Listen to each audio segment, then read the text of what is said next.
Welcome, everyone, to the Zorich Podcast. I am Chris Zorich, and on today's show, we have a Notre Dame legend, NFL legend, national champion, winner of 4 Super Bowls, MVP of 3 Super Bowls, 2-time league MVP, member of the Pro Football, this list just goes on and on, member of Pro Football Hall of Fame, the one and only Joe Montana. Sir, thank you so much for being on the Zorich Podcast. Man, my pleasure, man. I appreciate that. Good. Before we get started, I just got my T-shirt in, and it's Team Mongo, which is for a fellow teammate of mine, Steve McMichael, for the Chicago Bears.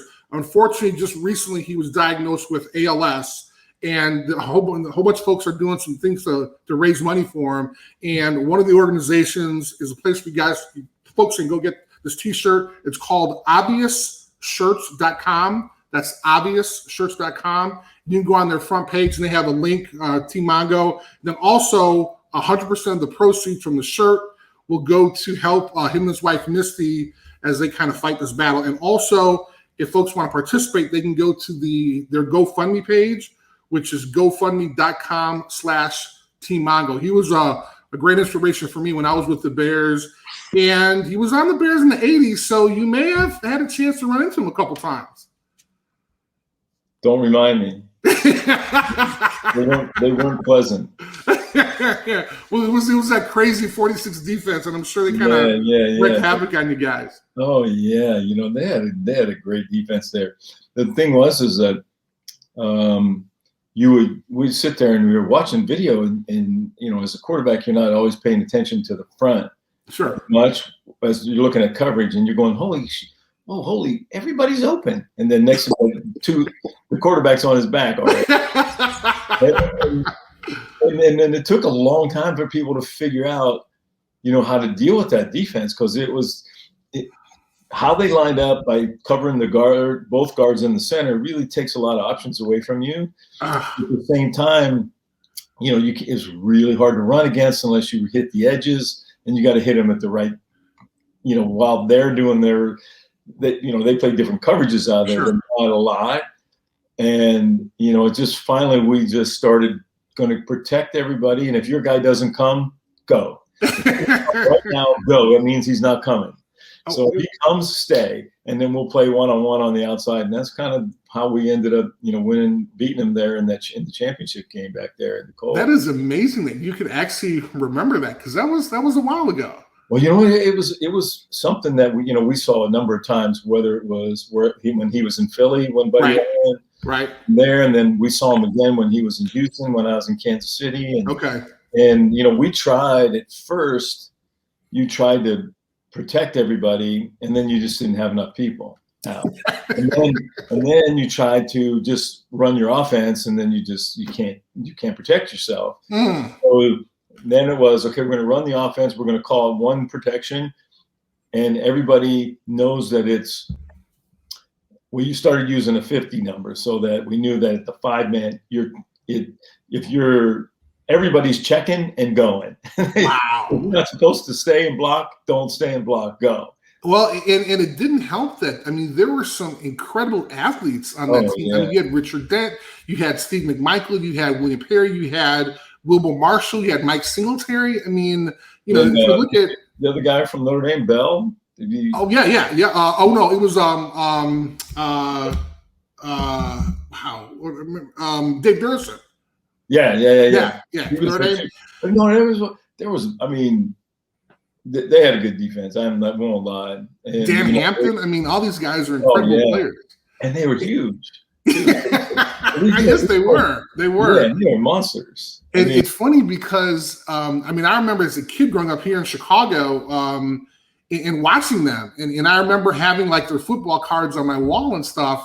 Yeah. And so it was such an amazing experience having a chance to kind of play for them a couple of years later. So yeah, they weren't they weren't fun to play against. They were fun to watch. If they were playing somebody else, someone else tried to handle them.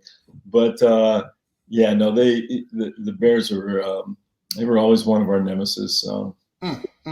Well, we obviously want to wish Steve and Misty McMichael the best as they battle through this. And I just want to say to the people out there that, you know, I had one of my teammates go through that, and it's not an easy thing to do. And the more you can reach out and help, you know, the better off it is. It is a demanding, not only mentally but physically, but financially on the family. So the more people will reach out and help, you know, and I think the better chance he has at this time. And so we all wish him the best. That is awesome, Joe. Thanks, man. And coming from an opponent, it's even better. Oh, he was, you know, we were all opponents, right? And then you go to the Pro Bowls and you go, and everybody's sitting there having a beer exactly, with right? About the times you had, and you know, I mean, I had this thing with Phil Simms for the longest time, and my wife finally Jennifer says to me, why don't you like Phil? Because he makes fun of my defense. Like he does all this stuff. And so I went up, she goes, well, you should fix that. You don't even know him. So I went up to Phil and I go, you know what? My wife told me that, you know, we should, well, there's no reason we should be doing this. And oh my God. He actually ended up coaching the two boys when they were working out as quarterbacks. Oh, that's hilarious. We were really close friends after that. Wow. That's amazing. Yeah. Well, I think kind of your whole journey is really amazing because, I mean, you know, with your parents, Joe and Teresa, small town, 25 miles outside of Pennsylvania. I mean, was it always sports for you? I mean, how was it growing up in that area? Yeah, I think it was a great place to grow up. You know, well, back then, you know, you didn't have cell phones, so you didn't have all these other distractions in the internet. So we were always out, and we were always playing some sport, whether it was baseball, basketball, football, didn't matter. We were always competing. And, you know, my mom and dad worked for a small finance company called Civic Finance back in the Valley. Mm-hmm.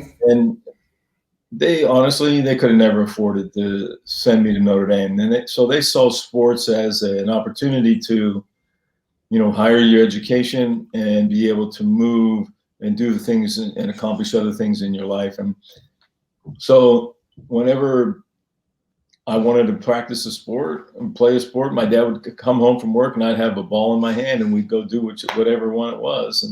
But I mean, it was fun. I mean, we had some great people. You know, you look at the 𝐂𝐒𝐿𝐿 Senior. Wow. And McMichael. I mean, there were a lot of guys that came out of that area from that same two towns with the same high school. Yeah, we laugh about it all the time when I see Kenny Senior, about the times going back there and playing basketball against him and his cousins that were on the team. And yeah, no, it was fun. Very, very blue collar place to grow up. You know, steel mills all along the water right there on the river, and we had a coal mine in our town. And so, but hardworking, and they love their sports, and they love their Steelers and the Pirates, and wow. So still a Steeler fan today. That's great. So are you a Chief or 49er fan? I go, yeah, I'm a fan, but down in there in the deep inside, I grew up a Steeler fan watching Bradshaw win Super Bowls and those guys. So a lot of fun.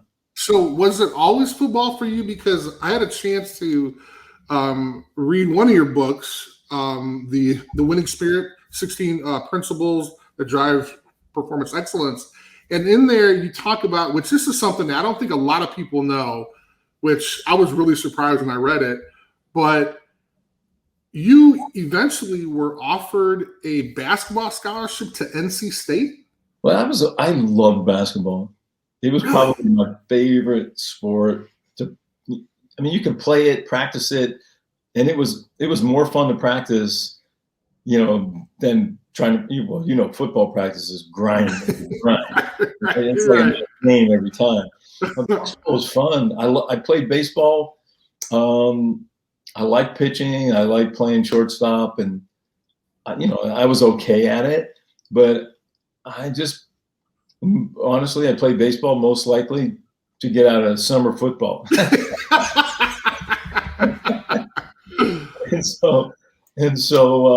No, but basketball, God, man, we had some fun teams we traveled with, and we play in Western Pennsylvania. We were in a tournament. Okay. My dad and his workmate would take and drive us all over the place, and so he said, "Okay, so if we make the finals in this one tournament in Bethel Park, we can drive up to New York and play in this one-day tournament, and then finish it and drive back and play the next day and play the championship in the other." And we lost in the championship game in New York, and we came back and won the championship back down back in Bethel Park again. Wow. But we just had a team that just loved to go around and play wherever we could play. That's amazing. So, I mean, did your dad play sports? I mean, was this kind of the love for him, or? Yeah, not at all. One of the things he did is he read a lot of things. Okay. And what he tried to do is teach the fundamentals. So he figured he could get the fundamental part of the sports and he could understand that part of it. But he was very competitive, I won't lie. I mean, like when we go down and shoot baskets or play basketball one-on-one, oh no, he'd trip you as you go around him. Oh my God. Your foot and push you while you're shooting. And, he didn't want to lose, but he didn't play sports. I think inside he saw that as a way out for me. Yeah. Wow. And so where did this? Well, hold on. Let me go back about the basketball thing. So, I mean, when you're kind of junior, senior, I mean, you're obviously maybe all state. I mean, to get offered a scholarship, I mean, you have to be pretty good. Yeah. I was okay, I would say. The one thing I could do, Chris, and I don't know where that came from, but from 9th grade on, I could dunk a basketball. Really? And I ended up coming at Notre Dame. I came in 3rd at the bookstore. Really? I lost to 2 basketball players. But I mean, I could do almost anything you wanted to do. I can't jump this high anymore right now for some crazy reason. So, I mean, I was the kind of guy that if somebody would shoot, I'm going to the bucket because I'm getting a tip up, I'm getting a put back, whatever it might be. Wow. And the thing that got me signed at Notre Dame was the guy that was recruiting me came to watch one of the basketball games, and I caught a ball in the corner, and there was no one there, and I drove to the basket, and I was going to just drop up and just like set it in like that. Okay. And the guy tried to undercut me, and so I ended up dunking it 2-handed, and the guy said, "Okay, you got a scholarship. You're in." What? You're kidding me? So oh my God. But I don't know where it came from, and but it was fun. It was fun. We had some fun times playing basketball at Notre Dame. They actually at one point Notre Dame had back then you couldn't go to the NBA unless it was a financial need, so they called it hardship. So we had one of the guards went hardship. Okay. One of the guards transferred. One guard ends up breaking his ankle, and I forget what happened to another one. And so, Coach Dick Kuchin, the assistant head coach, came to me and said, "Hey, Digger and I want to know if you want to play basketball. We need a guard." You're kidding me? I said, "Absolutely." But he said, "But you got to go ask Coach Devine if it's okay if you play." And so I went in to see Coach Devine, and he said, "Yeah, no problem. You can play, but you have to come to football practice too." Well, we scheduled football practice the same time as basketball practice. No. So I couldn't play. It was crazy, but yeah, it would have been fun to play. Just put on a uniform and go out on the court would have been fun. Even if I never. Sure. Yeah. I never knew that. That's a great. I never knew that story. Yeah. It's funny because Coach Kuchin was out here working for like Wells Fargo or someone. And I used to see him all the time. We'd laugh about it. Every time we saw him. That's amazing. Well, in kind of talking about Notre Dame, like where did this kind of affinity about Notre Dame come from? I mean, were your parents? I mean, were they excited about it? Like, I mean, how did you get to love Notre Dame? Yeah, they were excited once I made that decision. But there were a lot of people from Western Pennsylvania going to Notre Dame at that time. Okay. You know, I was a big Hanratty fan and Theismann wasn't from there, but you know, I don't know, there was something about Notre Dame and the allure, because they were one of the only teams that played on TV every Saturday. They had replays again on Sunday. Sure. But it was just so in your face. And I had the worst visit ever when I went to Notre Dame. What happened? Pouring down rain.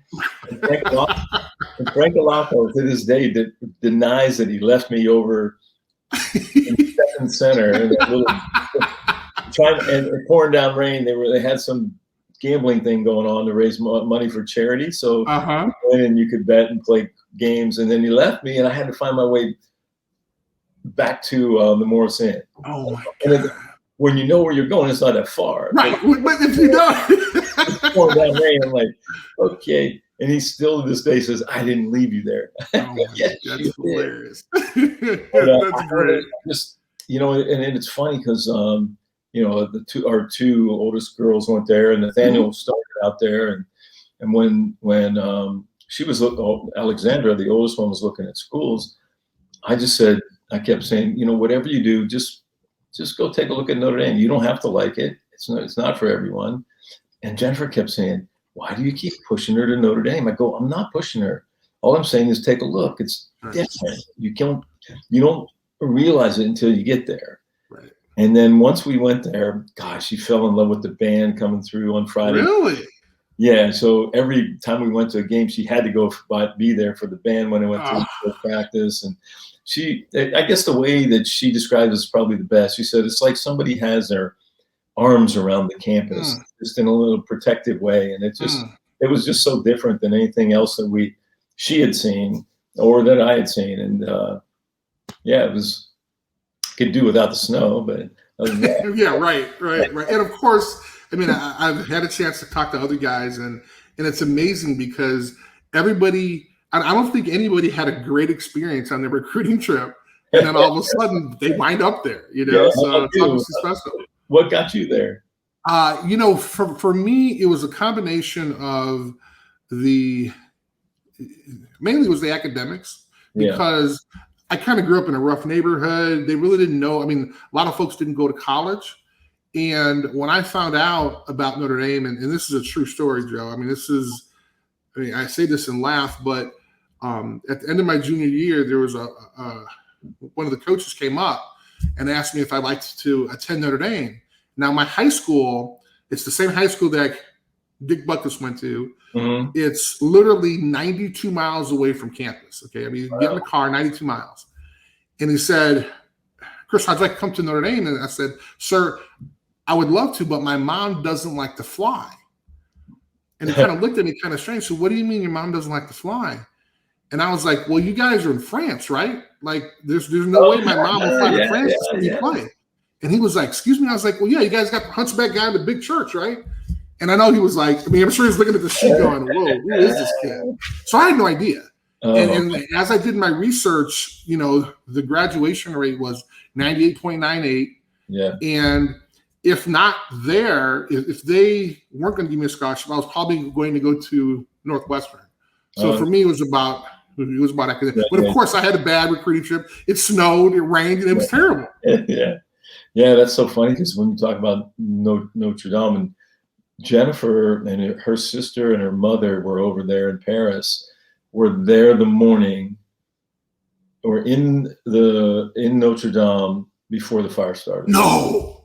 Yeah. Are you serious? Yeah, they were there, and had her sister stayed in bed longer, they would have been there when the fire started. But Jennifer kept waking her up and going, come on, let's go. We have a lot to do.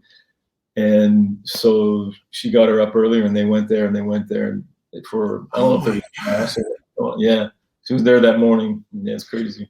Oh, wow. That is crazy. Wow. And that was just like about a year and a half ago, right? I mean, I wasn't too long ago. Yeah, about 2 years ago now, I think. Okay. Wow.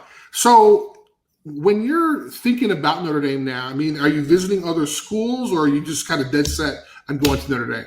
No, I was visiting other schools. I mean, I had a couple of the places I liked the most was Michigan State and Georgia, believe it or not. Georgia had a pretty good offensive team and wide receivers. And I think had it not been Notre Dame, it would have been one of those two. Oh, wow. Okay. Yeah. So what was that conversation with? I'm sorry. No, I loved, obviously growing up in Western Pennsylvania, Pitt. I loved the coach. I loved everything about it. They were a city school, so there was like no campus. Oh, really? I was looking for a campus. And when I went to Penn State, it was just so massive. With my dad loved Penn State at the time. And so I went there because of him. And we get there and it's pouring down rain. And we drive in and it says, "Welcome to Pennsylvania State University." And I'm looking around like this. I can't see a building as flat. Wow. I can't see a building. I'm like, I don't think so. Wow. So if Pitt had a campus, I might have tried to go there. Jackie Sherrill and that group was they were doing it. Matt Cavanaugh was running the offense at that one point in time. Yeah, they had it going. Wow. So what was Era's pitch to you to say, hey, come to Notre Dame? He didn't have to say anything. Interesting. All they had to do was offer me the scholarship, and I was in. Nice. And I was so in awe when you walked into his office, and just he had an aura about him too. That there wasn't anything pretentious, and he wasn't trying to sell you a bill of goods. He had everything he needed to say, and he didn't. All he had to do was be himself, and that was it. And Tom Pagno was the quarterback coach, and I was sad that when he actually left, after my freshman year, right? But things turned out okay, but they were a lot more of a struggle. I wasn't ready, honestly. When I got to Notre Dame, I was not ready academically. I was not ready. Really? Oh, yeah. Football-wise, there was no way I was prepared for either one of those. I mean, was it the demands of a combination of both, or could you have done one without the other? Or no, it was. Well, maybe you could have done one without the other, but it was just the demand of both of them right off the bat, and you know how it is, and was Mr. Decicco still there? I was going to talk to you about that. Absolutely, he was there. Oh yeah, so Nick, his son, was my roommate.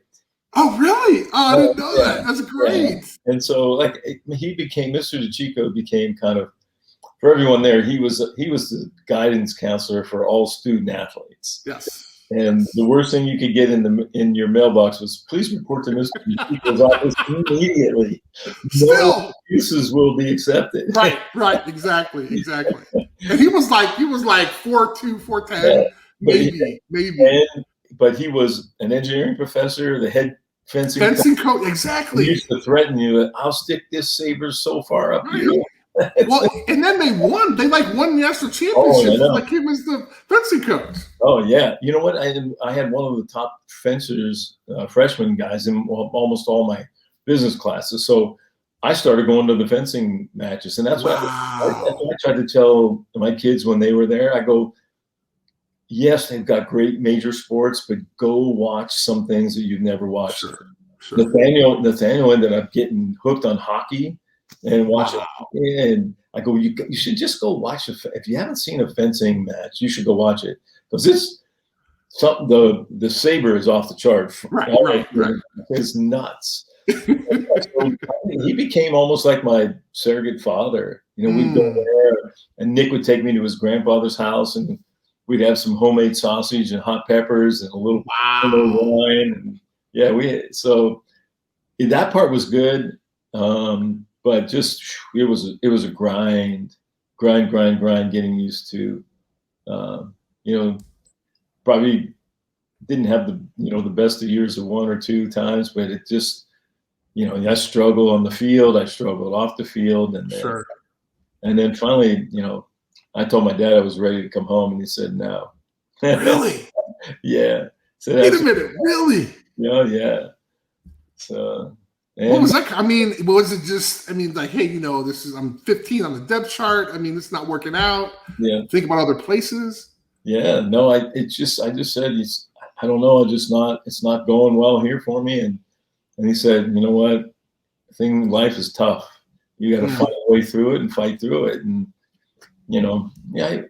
how your teammates are too. They pick you up and they need help. They try to find you and help you. And I had some great friends on the team, and things then eventually turned around. But for a while there, it was not fun.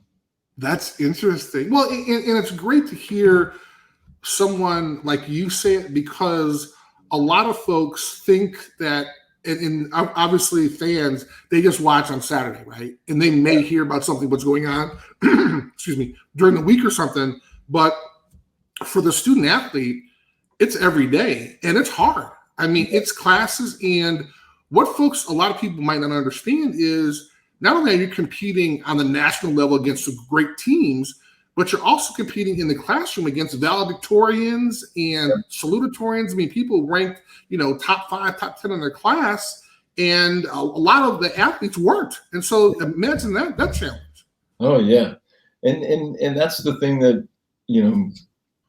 I recognize now, and I talk to parents about all the time, is, don't take sports for granted. Don't pass out a trophy to pass out a trophy. Right. Because sports helps you kids understand that if I want to play, I have to get better. Sure. And it's the same thing. If I want to graduate and get a better job, guess what? I got to be better than that person over there. It's the same thing. But they never put the two together, where sports does some of that for them naturally if you just let it go. But then they try to give everybody a trophy, and that kind of ruins the whole thing for me. That's very true. Very true. You're listening to the Zorich Podcast with our guest, Joe Montana. So it's really funny that you talk about that, because several years ago, and I say this really several years ago, you, myself, Tim Brown, and Joe Theismann had the opportunity to be honorary captains for the spring game.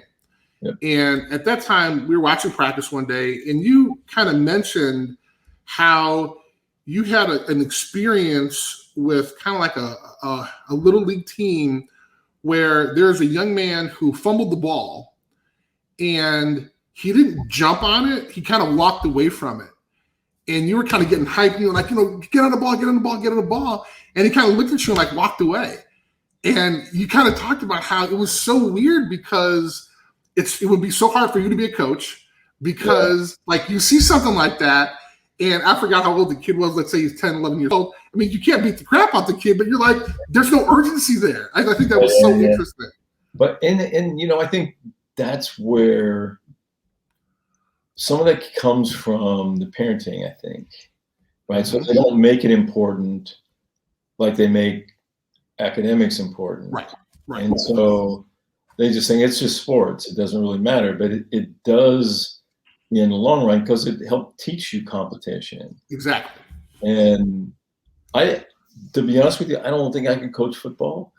I had the absolute best time coaching basketball. Really? So the guy I wrote the book with, Tom Mitchell, he and I took, when we were living up in the wine country, we took Cardinal Newman's team, the basis of their team, high school team, with Nathaniel, when he was there. Okay. And Nicholas was in like 8th grade, so he wasn't there yet.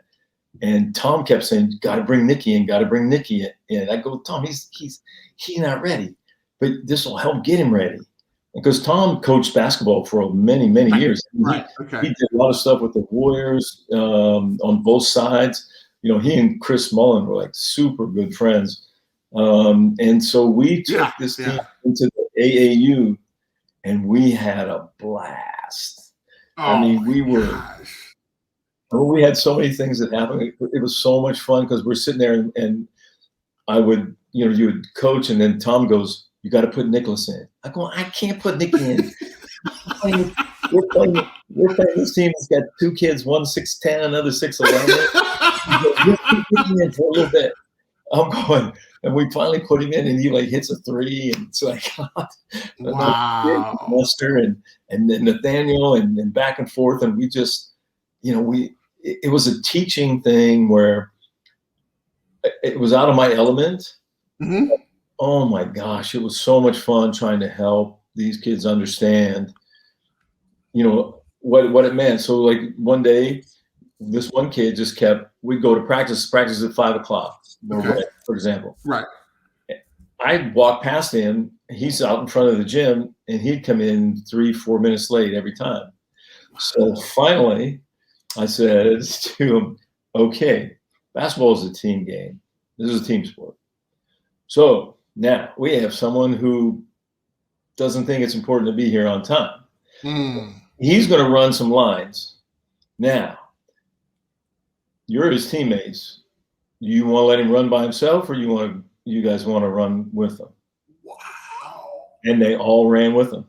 Oh. From that point on, it changed. He never did. And just little things, like we had another kid, who loved to shoot threes. And I go, I just put you in the game. Don't you dare shoot a 3 until you get warmed up.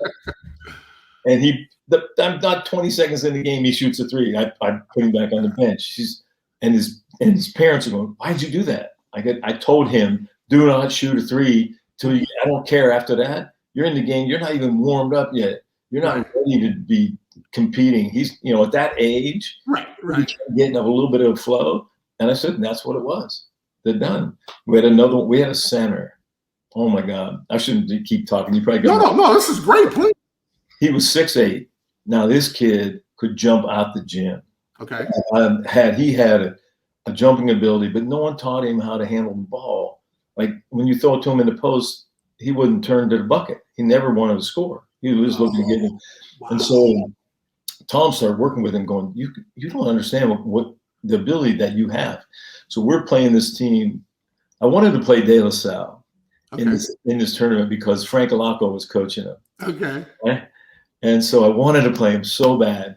And they had to beat this team out of LA that had the 6'10" and 6'11" kid. Okay. Right? And they ended up losing to him. And so we ended up playing him. And they had another kid, a left-handed kid. And I get so excited about talking about this. That's awesome. The kid blocks 2 dunks on the 2 big guys, right? Wow. And then they got this left-handed kid, really good player. But the problem was he'd shoot, he's like hitting threes, and then he started talking crap to me. And I looked at him and I go, I'm sorry, son, but you don't know where I grew up. I didn't grow up where these kids grew up. I'm going to show you how to do this. So I tell my guards, right? I go, okay, you see this kid right here? Every time he shoots, I want you to back up under him. I do not want his feet to touch the ground. Not one time. Wow. So then he goes, why you got to do that? Why you got to say that to me? I go, you're the one who started it. You just plays. That kid, next time he goes to shoot, guy backs under him. He misses a shot. Backs under him. No way. 3-point shot, and we beat that team. Oh, that's great. His dad was 6'8". Wow. And it was so much fun. It's so rewarding watching these kids play at a level different than where people were letting them get away with playing. Sure. That was probably one of the most rewarding things. All those kids. That's awesome. My 2 boys, the whole team was just fun to be around. Well, I was kind of going to talk about that a little bit, but I mean, there had to be kind of some pressure on both sides, your side and also the side of your kids, when they wanted to participate in sports, right? I mean, you're always going to have this great last name, but with this last name comes responsibility. I mean, what was it like for your kids growing up with that name? I think it was hard because they had expectations. The people outside, like coaches and everything, had expectations. Right. And, they're in Pop Warner, and the one Pop Warner coach only let his son play quarterback. And I said, what are you going to do if that kid gets hurt? Right. You don't have anyone who's ever taken a snap. Now, Nathaniel was already beyond Pop Warner, but Nicholas was there. Okay. And so I said, so you should let. I honestly, Chris, you throw Nicholas a ball in like diving into a pool, he'd come up out of the water, throw it like it's dry. Wow. And I know it's insane. I said, you don't understand what you're doing. You really make me mad because I can throw a wet ball to save my life. But I said, so you should just let him take a couple snaps. So I go to practice, and he doesn't take one snap in practice. And he goes, I got there a couple minutes late, and he goes, well, I tried to let him take a snap, but he went like sideways like this and put his hands down like that. And I go, he's never taken a snap from center. That's what he does in the schoolyard. I go, you have to teach him how to do that. Wow. They don't want to, nobody wanted to teach anything. And I watched that all the way through like high school and then into college. Nobody wanted to take a kid and teach anymore. It was sad to watch. And in the meantime, we weren't pushing football on him. Okay. So it wasn't those things. If you want to play, I'm here. But, sure. I don't want to sit here and push you to play these things if you don't want to play. And then as things got moving on, there was just so many expectations. And as soon as they make a mistake, it's like they saw it as tenfold over. And it was unfair to the kids because you know how it is. You're all going to make mistakes when you get right. Right. I don't want to throw an interception. I don't want to throw an incomplete pass. Mm-hmm. You don't want to miss a tackle. It's going to happen. It happens to all of us. Right. But when those things happen to them, unfortunately for them, it was exponentially worse. So it was tough. So was there a conversation that you had and said, hey, this sport might not be for you, or, maybe you might not like hockey, whatever the sport was it a conversation of, hey, don't worry about it. You can do as long as you do your best, you're good. What was that? Yeah, no, it was always support as much as we could. It's hard when you have somebody beat somebody down, like what happened to, Nathaniel at Notre Dame. That was, I remember too, a call for. Yeah. And especially when your starter throws the ball 10 rows into the stands on 4th down on the last play of the game that could have won it. Anyway, I don't want to get into that. So, it's just that, you wish there were people out there that would just say, here's a kid that hasn't played a lot, but he's got some talent, so we need to work with him. Sure. As soon as if you're not 100% ready, they don't want you. Right. Not what sport it is. They have such high expectations, and then you have an athlete's son, and it's even worse. So. Right. Well, I just want to touch on that because that's had to be really challenging for both you guys as parents witnessing that and being on the opposite on the other end of those conversations, and it's like mom, dad, it's not fair, and trying to explain kind of that to them.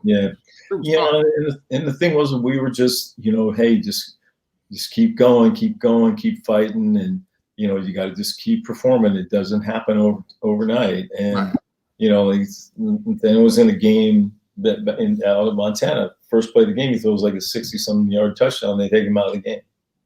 I was like, what? Okay, what did he do wrong, right? And so you don't get it. I don't know what goes through people's minds when things like that happen, and then they don't. And then I tried to explain it to him at that time. You know what? I had to go in three times or 4 times, not as a starter to go back and win a game. And it's not just you, it's just people's nature. And it just becomes worse, because now they have more pressure. Well, you're only playing him because he's his son. That's right. You get that side of the equation also. But never a happier day in my wife's life than when both of them were no longer playing. Oh, wow. That's crazy. Wow. She was always so scared for them and felt heartfelt for them. And, me too. But she always says that was the happiest day of her life when Nicholas finally said, I'm done. And he had to go to the Raiders, and he said, no, I'm done. Interesting. Well, and I'm saying kind of coming for full circle, I'm sure your parents felt that way when you were at Notre Dame, and kind of going along that. And you've got some great kind of interesting story.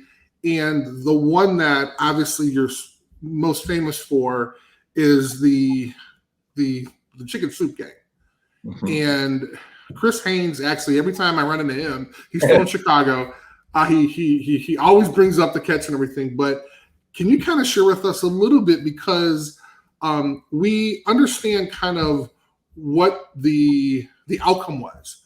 But you're talking about, it was almost like a perfect storm, and because I think it was like a blizzard, it was rain or something. It was like crazy. It was a nightmare. But when we got to the field, there had been an ice storm the night before. In Texas? Yeah, crazy. So the wind was it was howling in one direction. I think the wind chill was like 9 degrees and maybe less. And, there were 69 points scored in the game. 14 points were scored against the wind, and one of those was a punt blocked and returned for a touchdown. So if you had to win, offensively, you weren't going to move the ball if you were trying to. So, but the funny thing is like we're warming up, and I'm watching this golf cart go back and forth along the turf, and I'm trying to figure out what the heck he's doing. They were throwing rock salt on the pieces of ice that they couldn't chip off the. Wow! Oh my God!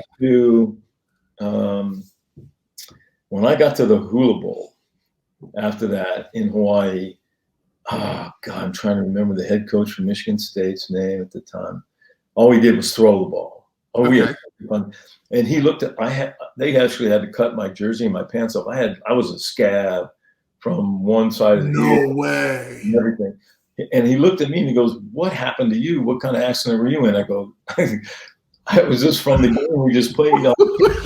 He goes, we play on turf every week. I've never seen anything like that. I said, "Did they throw rock salt on your turf?" And he said, "No." I go, "They did there." And it was the nastiest net. I think there were more people in their vehicles in the parking lot watching. I'm listening to it. Jeez. Yeah, I'm serious. It was so bad. I tried to give the game away at least 3 or 4 times, fumbling, missing a throw here and there. But we just kept fighting through it, and finally got an extra chance at the end. I ended up getting hypothermia at halftime. Because I don't normally, how it is when you play in the cold. If you go from the cold to the heat, right. You get colder. Right. I normally never went to the heat. Man, they'd say 4th down, I was gone. And so I just got hypothermia in my body. I couldn't stop shaking. So they had like one of the doctors had a package of chicken bouillon in his bag that his daughter gave him or something, or coffee. And I said, "I'll take the chicken bouillon." And so they warmed up my core, and then I got to go back out, and, we were behind a little bit still at the time. And then, I fumbled a couple times, or, we made the ball back. And then finally we just out-endured the weather and the other team who they didn't want to be there either. But, we get with Chris, and I missed him the first time. And then the second time we get kind of a blitz and doesn't get picked up the middle. So I have to roll out, throw the ball, and run it. We just ran the same play over again. Yeah, that's interesting. Yeah. And he ends up making a catch in the corner there for a touchdown. But yeah. Well, it became lore, and it became kind of history, because of all the teams you're going to be. Texas was a really good team. Yeah. Texas in there, and the funny part is when we scored that touchdown at the end of that game, our kicker's hurt, so we have to use a walk-on kicker who from Dallas. Yeah. So he kicks the extra point, Joe Eunice, and he makes it, and we're offside. So now they back us up. and he makes it again. So it gets. I didn't even know that. That's great. Yeah, it was insane. Wow, that is amazing. Okay, so, and I mean, this is great because now, where did you kind of learn kind of calm under pressure? Because the idea, and obviously, we're not going to fast forward yet, but I mean, you become this Joe Cool person with this idea of regardless of what time is left, there will be success on your end. I mean, where do you think that came from? I think a lot of it came early on from my dad, and the things that he did to me growing up that I tried to do to my boys at the same time. As like I was talking about basketball, where he'd trip me if I was going to go around him, or like we're playing basketball with my boys and I'm blocking like every shot. They're like, and she goes, "What are you doing?" I go, "I'm just teaching them that it ain't going to be easy to get a shot off."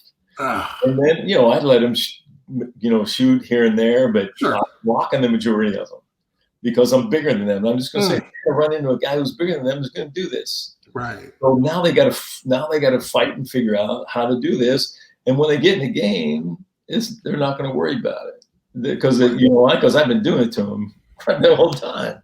So wow. And I think that my dad did a lot of that to me. I mean, we used to, throw him passes. He used to like give you that little push in the chest or that little thing. And the one that used to drive me insane was he'd get behind you and he would just like push your head. Right. So that would that sent you. That was the worst thing because it would like mess with your vision. Right. Like touch your head in the back and push it forward or sideways. I think a lot of it stemmed from that. But I don't know. I was just always competitive, man. I wasn't. Winning is what you're supposed to do. Losing was not fun. I'd rather win ugly than lose and play great. So isn't that exactly right?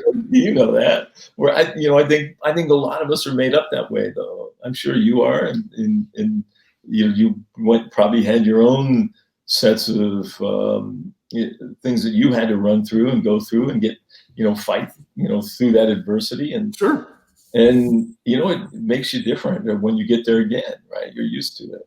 And unfortunately, I had a lot of adversity through growing up when I played in high school and then back again in college. And so, wow. Yeah. So before you get to the NFL, you have an opportunity to be drafted. And it's kind of interesting because as you will probably go down as, if not the best quarterback to ever play the game, one of them, but you were not drafted very high in people's eyes. And I know it's a lot different, but you're drafted in the 4th round? I was the last pick, next to last pick in the 3rd. Okay, next to last pick in the 3rd round.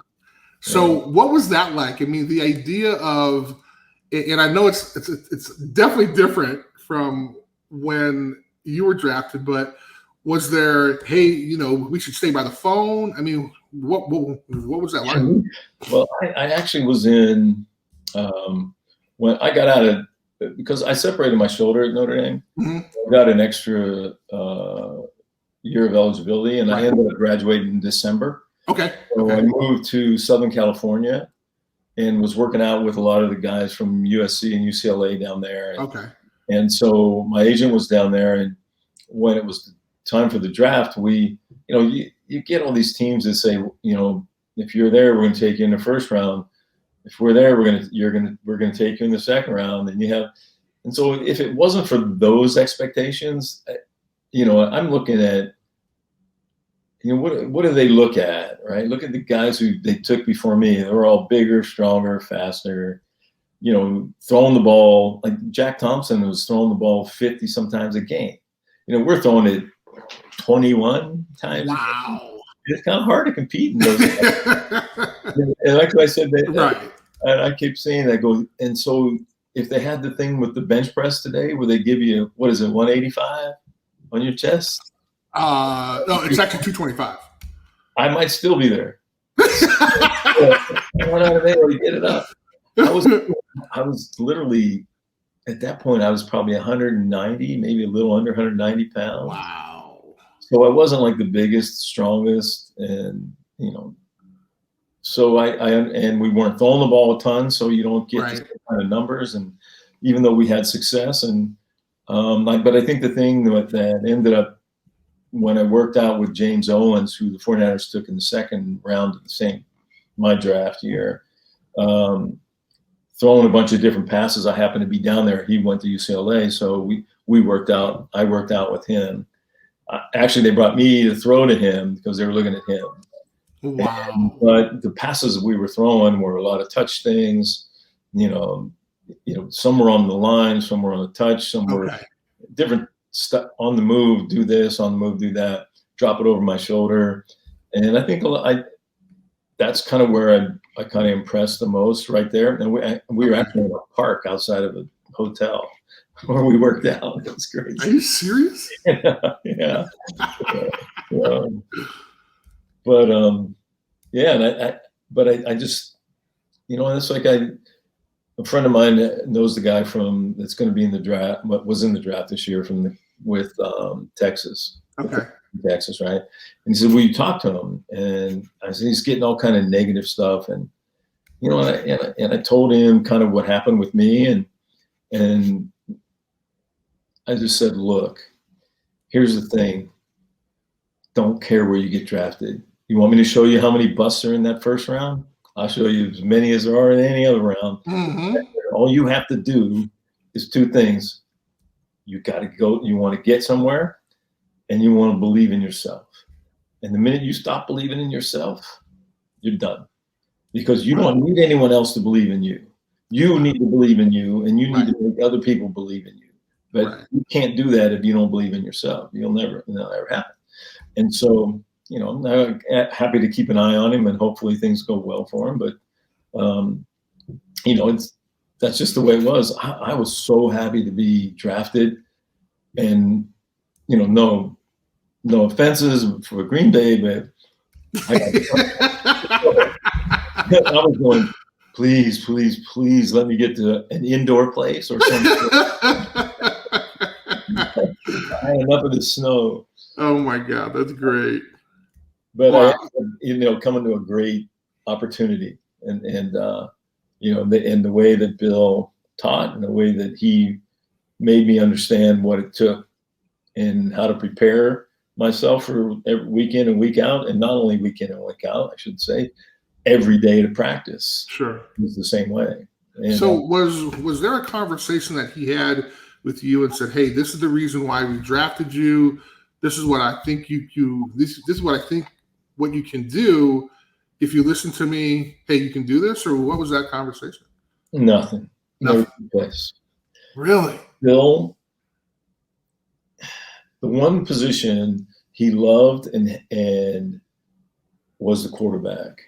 And I think he always wanted to play there. Okay. But the one thing he realized is how much adulation you get, sometimes rightfully so, sometimes wrongfully so. Sure. And, you could play a great game and you never get a game ball. Very, very, very rare. Wow. And he goes, "You know how well you played, and I know how well you played, but that's what I expect from you. That's what I expect. I expect that every day. I want you to come to practice like that every day, and I want you to play. And if you can't come to practice that way every day, how can you play that way?" Wow. And so he demanded perfection. I mean, it was things like he would say, "Okay, you see a guy run a hook, right? You can see him. You can see where the defender is. So if the defender's coming from here, I want you to throw the ball to this number to turn him that way. Guys running across the field, you got guys trying to take his head off. I want the ball 12 inches in front of the numbers, not 24 out there, not 8 inches behind. I want it perfect." Wow. And he demanded it. It didn't matter whether it was me, Steve Young, Steve DeBerg, Steve Bono. It didn't matter. If you watch a lot of our film, very, very, very rare will you ever see a guy dive for a ball. And wow. It's cool. But that was, he goes, I want you basically to hand it to him. And that's kind of what he expected. So, yeah, there's those occasions for sure that you had to do certain things, but in most cases, you could tell his confidence in you by the play calling, right? If you're getting a bunch of runs, you're not.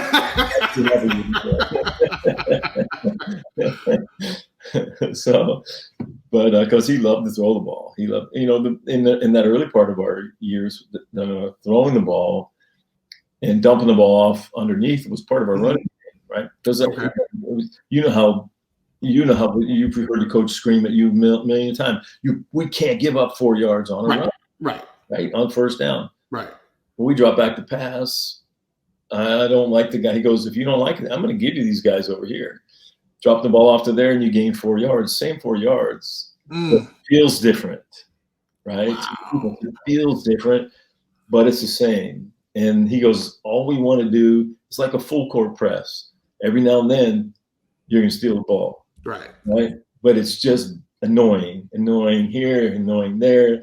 And you're gonna make things happen. And then all of a sudden you get guys like Jarrett Rice and John Taylor who can catch that short pass, make somebody miss and go the distance, and it becomes a different game. Yeah. And so you had success early in your NFL career. I mean, you had a 14-year career, and this is what I'm going to refer to is the catch. And I think it's interesting when I was, again, doing my research, reading the book, and I didn't realize that it was third down. Yeah. That's one of the things that I don't think people really remember about that. Can you kind of walk us a little bit? I know you've talked about it a couple times, but it's kind of interesting. Yeah, that play should have never happened, first of all. I missed Freddie Solomon wide open on a play or two before that. And I threw it over his head. And he walked in the end zone. But, the funny thing about that too, Chris, is that this basically was a pick play, right? So we have two receivers, whether we line up in a slot or we bring a guy into the slot. Okay. And Dwight's the outside receiver, and he's supposed to set like a little basketball pick. And this guy, inside guy, stutters, comes off it. He thought, well, we already scored on that earlier in the game. But what's so funny is, like, we never, ever threw the ball to Dwight. But in training camp that year, Bill Walsh called Dwight and I over one day after our second practice and made us run that part of the play like 3 times until I threw the ball, just above his head. Wow. And if he misses it, it goes out of bounds. Right. And we're both looking at him going, oh, man, the gray-haired guy, he's going senile. Because and that was the first time we ever threw the ball to him. Oh.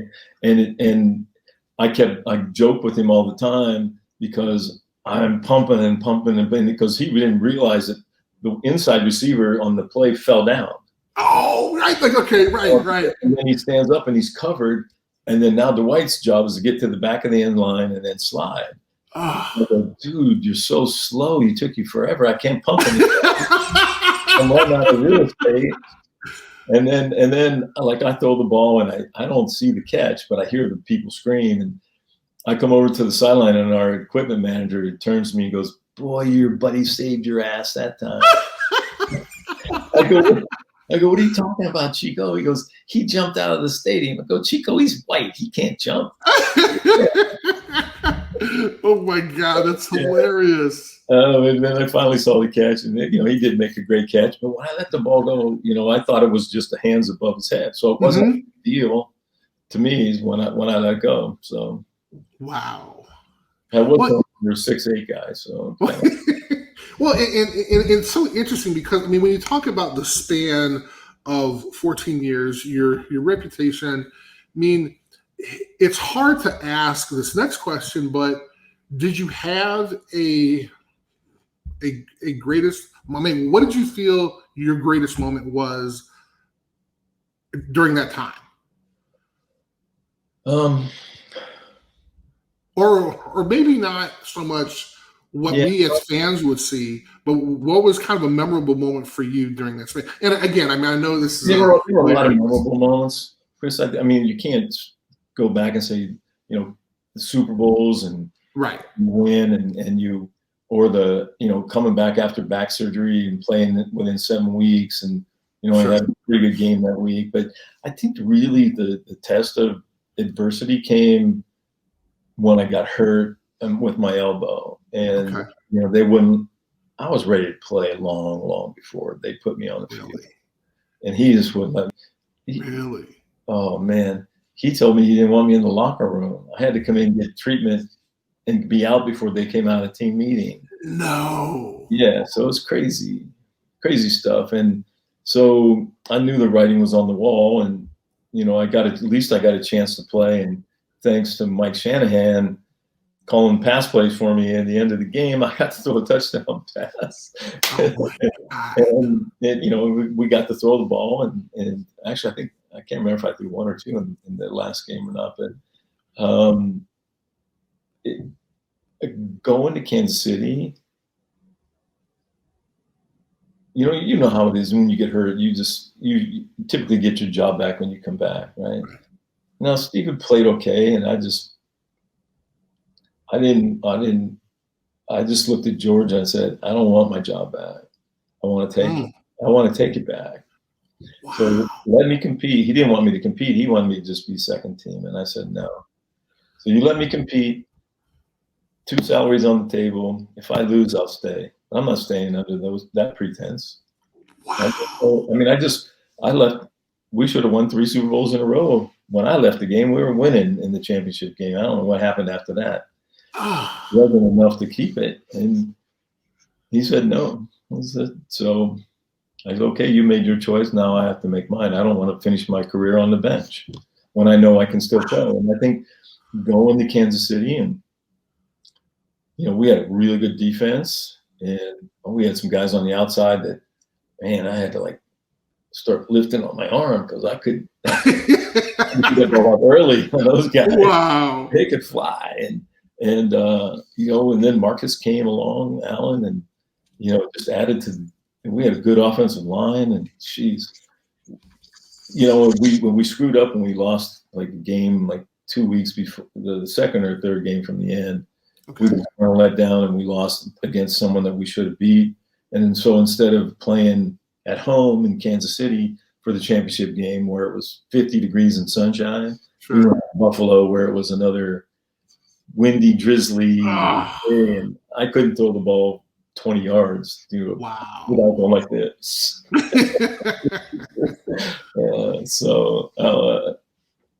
I just think going back and being able to play and be able to play at a level where I felt like I still was able to play and be accepted by another team, because you're going into a team that's got a lot of veterans. They still want to see that you can play. They don't care where you came from or what you did. They want to know what you can do and why you're there. And so, and I think things showed up right away at practice because I practiced a lot different than they did, and a lot of kids. And then it became not, I'm gonna say I practiced differently. It was just they didn't expect the intensity that I practiced with at that age, at that time. And because they begged and begged to get me to get Marty Schottenheimer to let us practice in no pads like we did in San Francisco. And I go, God, I can only tell the guy so many times. He asked me the same question, and I give him the answer that we're helping on Sunday, not on Wednesday. Right. We don't need to beat each other up. You've got a veteran team. We don't need to do that. Wow. Never got to change, though. Wow. But yeah, well, yes, it was fun. The culmination of anyone's career, obviously, is having the chance to be in football, inducted into the Pro Football Hall of Fame. And you had a very unique presenter. And I say unique because a lot of times folks have their kids, high school coaches, things like that. And you had Eddie DeBartolo. And I thought that was really interesting. Can you share with us why you wanted him to kind of give that introduction? I think anyone who knows him intimately and the love that he shares for not was just for me. He spoke for me, but he wasn't speaking for me. He was speaking because of my respect of what he did for the team and my teammates, and like crazy little things, that aren't necessary. And so we had a guy get hurt and injured and paralyzed half of his body. I mean, nobody knows that he paid for his kids to get through college. He didn't have to do that. Right. Go getting into football, and we used to fly one of those DC-8s, old pencil long, skinny. Okay. And we were the most traveled team always. Right. I could imagine, yeah. And those planes were skinny and tight, especially on the way back. You know how it is after. Right. Yeah, exactly. People with their legs everywhere. So our first away game, the DC-8 breaks down, and so we get a DC-10. So I can't remember where we flew. We flew, and we ended up winning the game. So Eddie comes in after the game, and everybody's happy, but all the players start going DC-10, DC-10. And he said, I'll make you a deal. As long as you keep winning, you can have the DC-10. We went undefeated on the road. Oh my God, that's hilarious.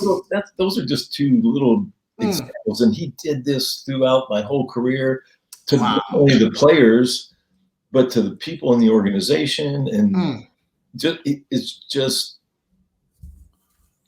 like I said, he spoke for me, but it was because of my respect for him and how he treated everybody with respect on that team. And it was why he was there. That's amazing.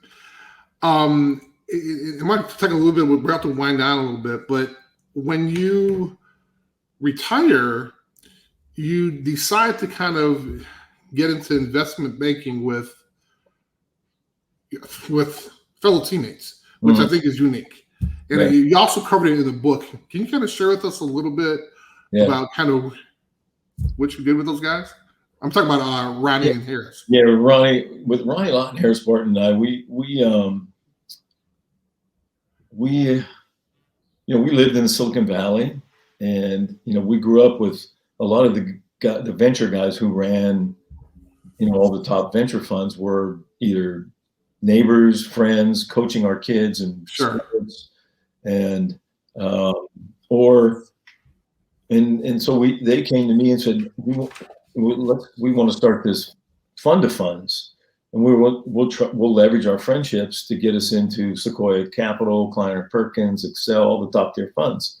Gotcha. We ended up doing that, and then eventually we grew that. Those guys helped us get into top tier leverage buyout, hedge, and real estate funds. Okay. We grew it to. I left. Somebody made a crazy offer on my house in Atherton, and we had about $900 million under management. Ended up leaving there, selling my house and moving up to the wine country. And then the kids started playing sports, and I was driving minimum of 2 hours back and forth from where I lived to the office. Oh.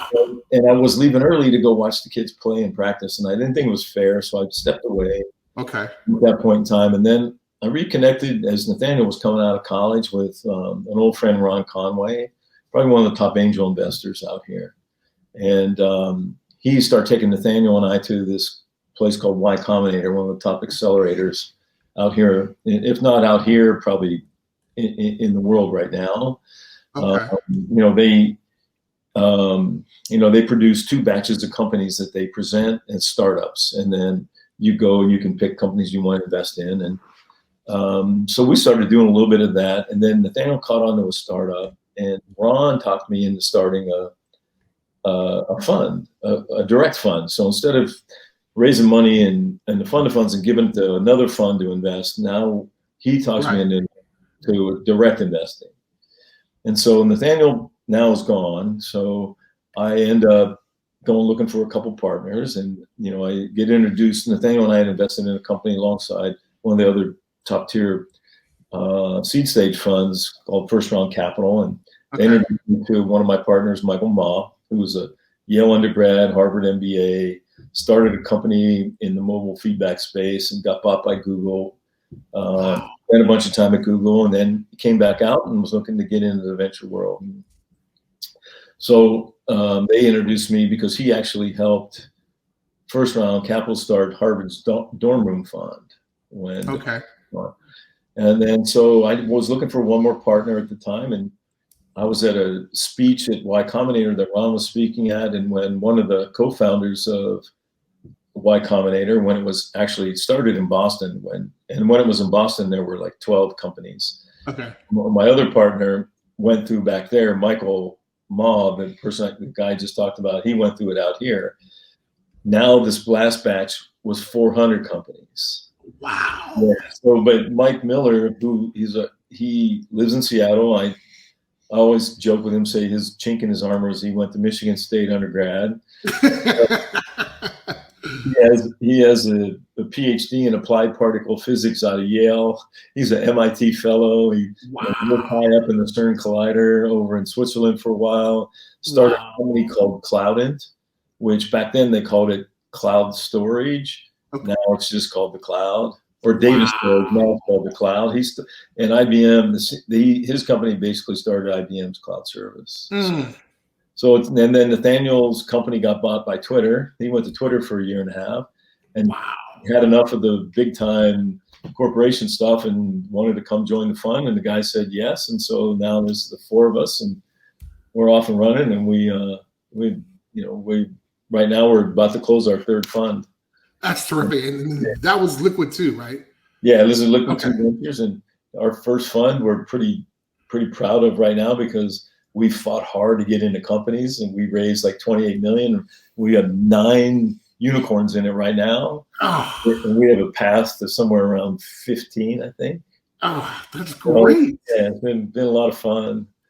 And Fund 2 already has 3 in it, one that went public, and there you go. We just closed before the end of the year, and we're off and going now. So it's been a lot of fun, a lot of work, a lot more work than Ron told me. He said it'd be fun, but he didn't say how much work it would be. That is terrific. Well, and it's interesting because I think a lot of people will have a chance to kind of understand, why you were able to go into that. One, with your undergraduate degree at Notre Dame, but also, as you kind of alluded to, having the chance to be in that environment with Ronnie and being able to kind of mingle and talk to folks and understand and make those introductions.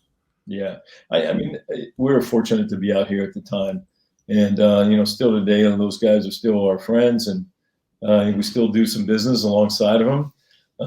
Sometimes we get in before them, which I really like. And I like the competitive edge is a lot. Hey, yeah, we saw this before you did.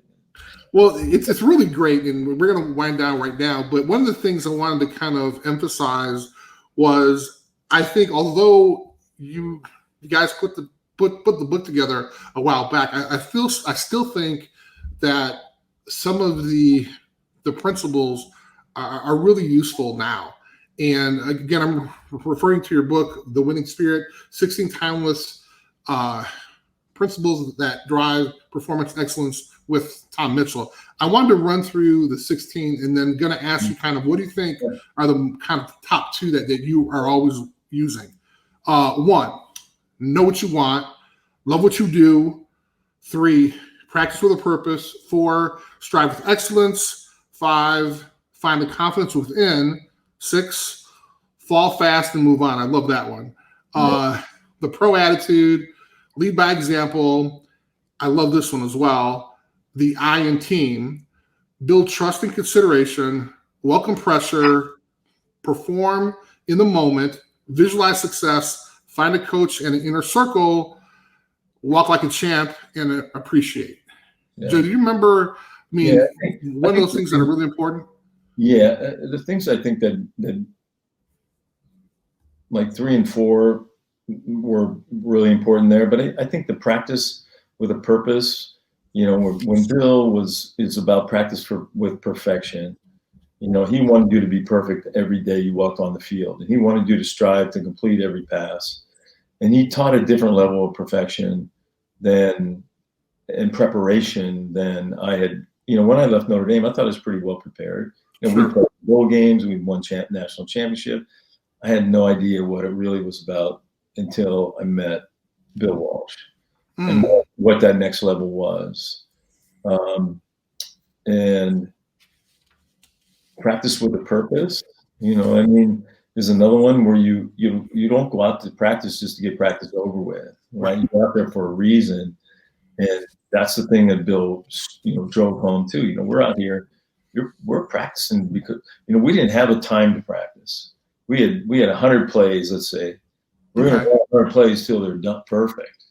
Gotcha. And then we'll go home. I don't care if it's 3 hours or an hour and a half. Wow. And so there were things like that just, drove home all the time. And, I think sometimes you need to find that inner circle, the people that you can trust and, rely on too. And it's hard to find it, as you know. Right, exactly. And the IN team is probably one of my favorite because it's one of the things that I talk about all the time is that, everybody talks about there's no IN team. And I say there is an IN team because it's the me person you don't want. And it's what are you going to do for me? When you throw me the ball, it's what you should be doing is saying, what can I do to make myself better that will in turn make my team better?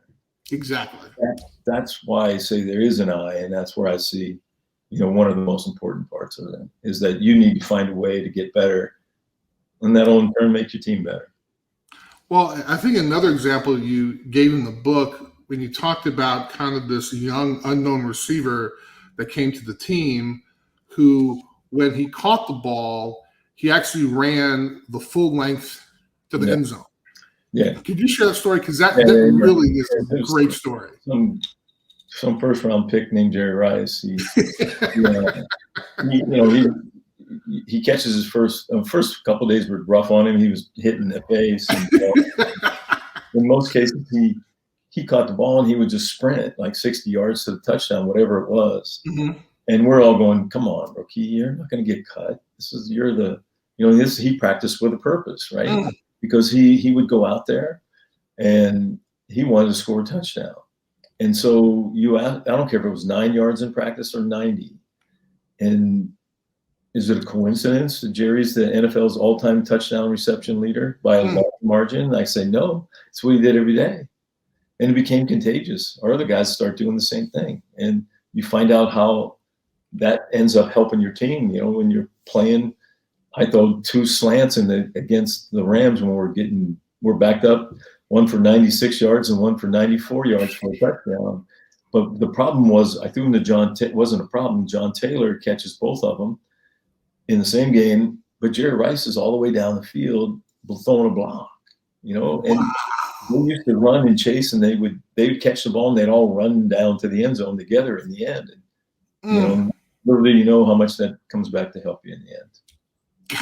That is fabulous.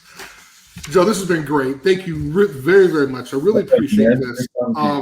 The idea that you've been so gracious with your time, but also kind of sharing with us kind of these leadership traits that you've had literally since you were a kid through your dad. I mean, when you talk about being able to perform under pressure, I mean, that's really key to a lot of success. And you can attribute that to your father, which I think is great. Yeah, I think it all started early with him. And I appreciate, it's hard when you're going through it. You don't appreciate it till you look back on it. And it did have a big meaning for me. And I do appreciate it much more now than back then. That is absolutely amazing. I just want to give one more shout out to Team Mongo. Again, this is for my teammate, individual that Joe knows. Unfortunately, he was just diagnosed with ALS. They have a couple fundraisers going. You can either check out the family's GoFundMe page at gofundme.com/Team Mongo, or check out one of these T-shirts at obviousshirts.com. You can go on their page. They have a splash page right there for Steve McMichael. Joe, this has been awesome, man. I'm really honored. I've had a chance to be around a lot of leaders. Reading your book, it's just great. I'm gonna go back and read it again. I don't know if you tell it's over my shoulder there. I'm really pumped about it. Someday when we have a chance to meet in person, I'll ask you to autograph it. Anytime, man. I'd like to thank everybody watching and listening to this episode of the Zorich Podcast. I also like to thank my wife / producer and director, because without her, I wouldn't be able to do this. Along with this podcast, you'll have a chance to check it out on my YouTube page at youtube.com/ChrisZorich50, as well as on Apple Podcasts and Spotify, or wherever you get your favorite podcasts.